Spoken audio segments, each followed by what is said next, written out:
Hello, my name is Sensei Marcus. I'm the owner and founder of KarateCoaching.com. Today I want to make a video about what you can do to make sure your school survives the coronavirus and everything that comes with it. The video is mainly for professional karate instructors, meaning for people who actually own a dojo, make their living off teaching karate and have to pay rent and all that. That's what I mean for professionals. It has nothing to do with how good your karate is. Just do you own a dojo in a school? All right, so number one is, by now everyone I think is doing this already, but I want to mention it, how important it is. Get away from Facebook. Do your classes on a streaming service. We use Zoom, so I will just say Zoom. Why do I recommend this? Number one is you wouldn't allow in your dojo someone to step in and out during class. So, but that's what happens in Facebook. Just people just come by, check you out a little bit, right? So why would you accept this? More important, why I recommend Zoom is if you give away your classes for free on Facebook, why should your existing and current members pay you and continue to pay you if you offer this for everyone else, right? So no Facebook for us, go professional, go Zoom. Also important, for safety and security reasons, I want to see who's in my classroom. You don't know.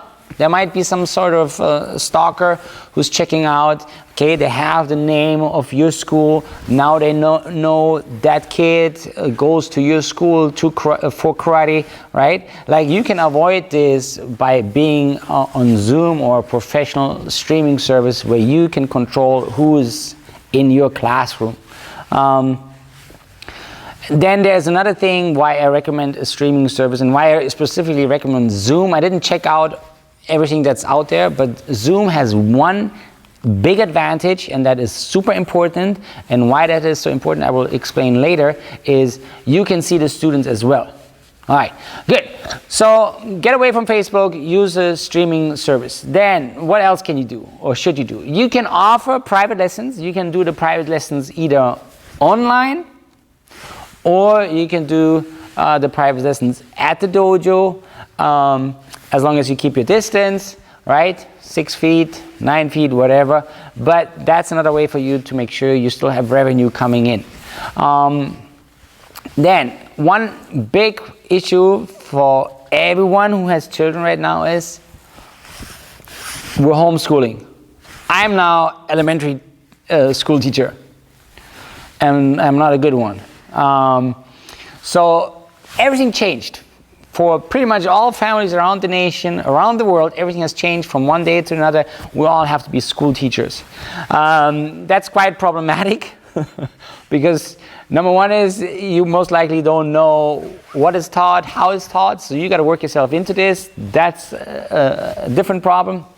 But your own children don't want to learn from you.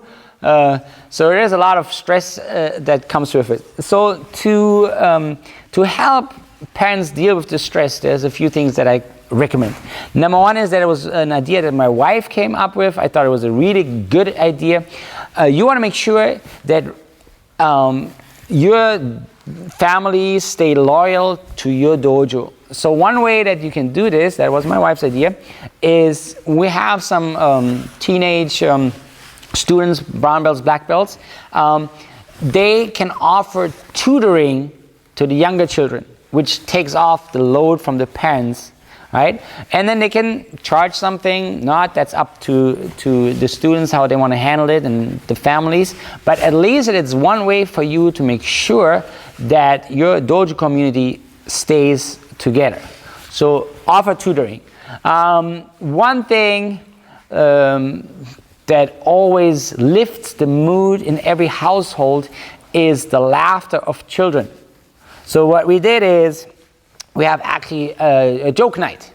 So we get online, and for 20 minutes everyone tells their favorite jokes.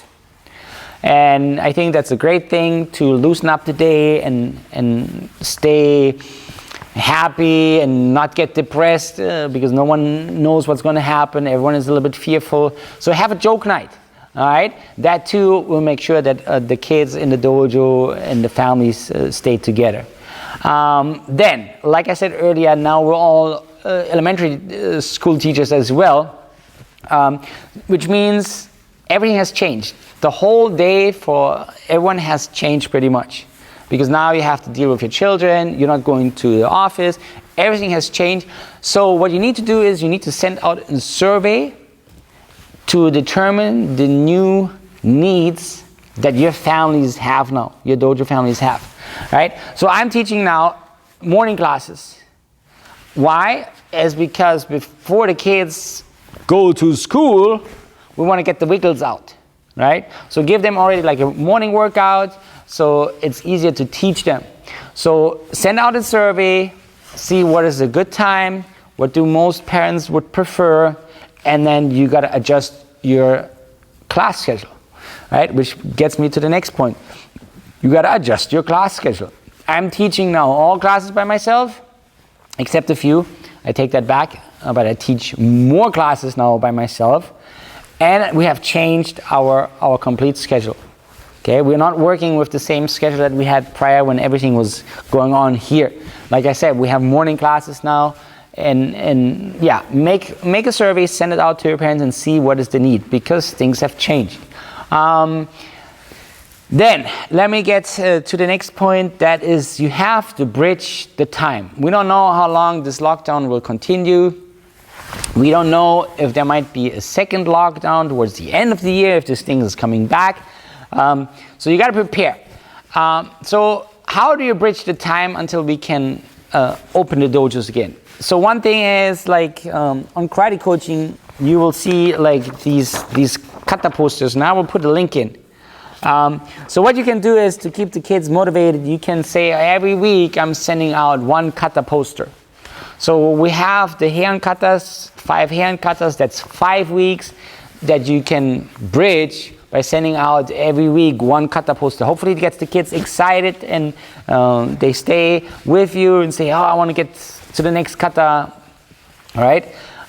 So bridge time through that. Then a second way to bridge time is schedule a bell test. Some people might don't like the idea, but let me expand a little bit on this. I personally try to keep the quality of our students here very, very high. My wife and I were really making sure we're not a belt factory. So even like yellow belt from white to yellow in our school sometimes takes like at least 5-6 months. That's a usual our time frame, and they train 3 times a week at least. It's the minimum. But the technical standard is not everything in karate and in martial arts. And right now, in a time of uncertainty, we're also a place who offers structure, and a place also for a lot of people where they get motivation and hope from. So instead of just looking at this whole bell test purely as a technical thing, maybe these other aspects, the human aspects, should be more brought to the front. And that's why I would recommend testing your students. We had a bell test just last week. It was not a big thing because we had that bell test scheduled anyway, and all students were pretty much ready, and then this whole corona thing happened. So it was not a big problem. I don't know how long this will continue, so I don't know how the next bell test will be, but I'm making adjustments to what we're doing already. I will expand to that in a second as well. So schedule a bell test, and the way you want to schedule the bell test is because, again, you want to bridge time. Is let's just say it's the first today, so on the first you announce the bell test. Then a week, 10 days later, you have the bell test. So you're already bridging time here. And then from the bell test to the belt ceremony, again, 1 week, 10 days, whatever, you're bridging time again. So potentially you can bridge 3 weeks, maybe even a whole month where students and your families will still be with you and stay with you because the way how you schedule the bell test. So schedule a bell test. It hopefully will help you to maintain as many students as you can. Now going back to the bell test, like you have to rewrite or restructure your curriculum. That's what I did. And that's also a thing why, that's also one of the points why I think Facebook and teaching the class on Facebook and all the free class on Facebook is a problem, is because we need to, one is structure our classes, that's one, and two, we need to have progression. How do I get my student from white to black, right? So that's not happening if they jump from one free class to another free class to another free class on Facebook, and they're learning all these things that they might not even be ready for, right? And so I'm not a big fan of what's going on Facebook right now, even though some classes themselves are taught very well and good, but it might not be good for your students. So rewrite your curriculum and see how can you structure it that you still get the students to the next better level. And with that, you also have to rewrite your class schedule. What I mentioned earlier, everything has changed. Now, with the curriculum, that is difficult because you have to consider the lack of space. I rewrote our curriculum, and I have like 5 to 10 classes, and then at the end of that set of those 5 classes, 10 classes, I throw in like a class that I call like a stance builder class.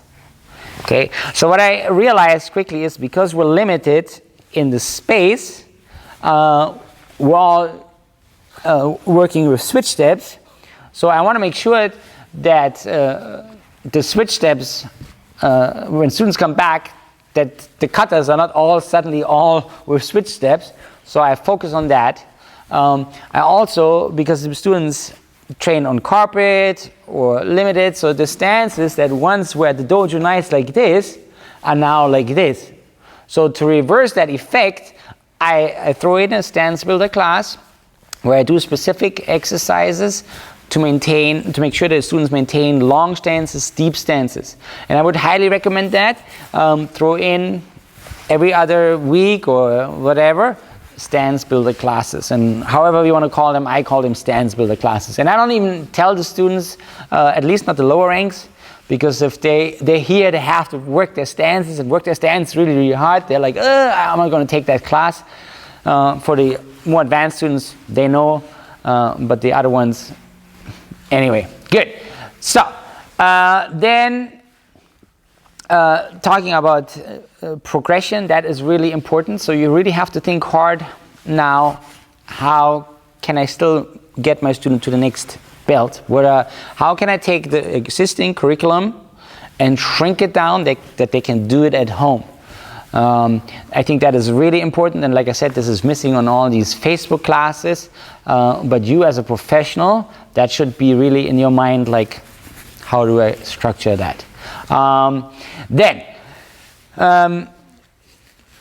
Like I said earlier, I'm teaching like some 5 hours a day on some days, many classes. It feels to me like I have gashuku every day now, like I'm working extra hard.